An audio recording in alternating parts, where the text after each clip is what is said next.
너희 조상 아브라함은 나의 날을 보리라고 즐거워하였다. 요한복음이 전하는 이야기는 예수님의 생애보다 예수님을 우리가 바로 알기를 바란 것입니다. 그래서 사순절에 읽는 요한복음의 많은 부분은 주님에 대한 증언으로 가득 차 있고, 이 말씀을 듣는 이들에게 주님을 현실적인 분이 아닌 듯 어렵게 느껴지게 합니다. 그러나 주님의 제자가 또 그 제자에게서 들은 것으로 세상에 주님을 증언하기 위해 적혀진 이 이야기들 안에서 우리는 예수님의 여러 가치를 배우게 됩니다.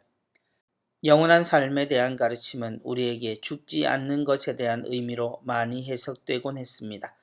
때로 이 주제는 이 세상의 죽음을 기준으로 주님이 오셔서 이 기준을 허무셨다 해석되기도 했고, 또 그럴 수 있다고 지금도 이야기하며 사람들을 현혹시키는 이들도 있습니다.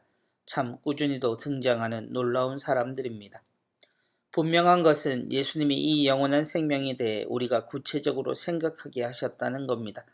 사람들은 영원한 생명을 말하시는 주님께 그들의 조상 아브라함과 예언자들을 들며 그들 모두가 죽음을 맞이했다고 말합니다. 그런 의미에서 사람들이 세상의 죽음을 말했고, 예수님도 그 죽음을 두고 말씀을 이어가셨다는 것은 분명합니다. 아브라함을 두고 이야기하셨으니 말입니다. 이 이야기는 의외로 허무하게 결론이 납니다.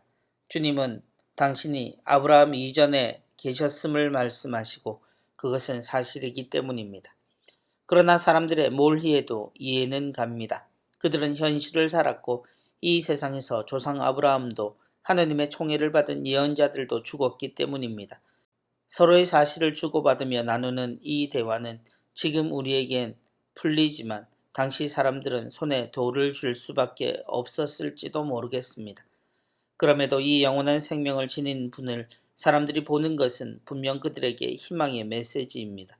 그들은 주님을 메시아로 보지 못했고 주님도 그 사실을 드러내지 않으셨으므로 그들이 이해할 수 없는 것은 분명하지만, 또한 주님이 그들에게 영원한 삶의 주인공을 보여주시며 그들이 당신의 말씀을 믿고 따르는 것으로 영원한 생명의 가치에 들어서게 되는 것도 또한 사실이었습니다. 그러니 주님이 말씀하신 아브라함이 꿈꾼 날은 지금 이 순간이었던 겁니다. 너희 조상 아브라함은 나의 날을 보리라고 즐거워하였다.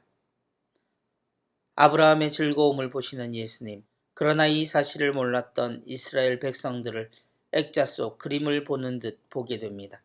그들의 막막함이 오히려 수긍이 가는 듯 느껴지기도 합니다. 이런 이야기를 꺼내시는 주님이 짓궂게도 느껴지고요.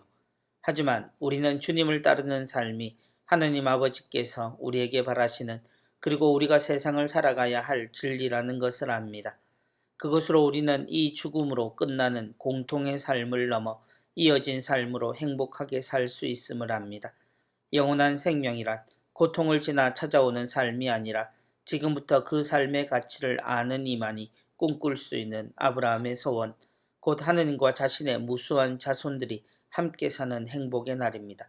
그러므로 영원한 생명을 꿈꾸는 이는 지금 이미 행복한 하느님과의 삶을 사는 사람이어야 합니다.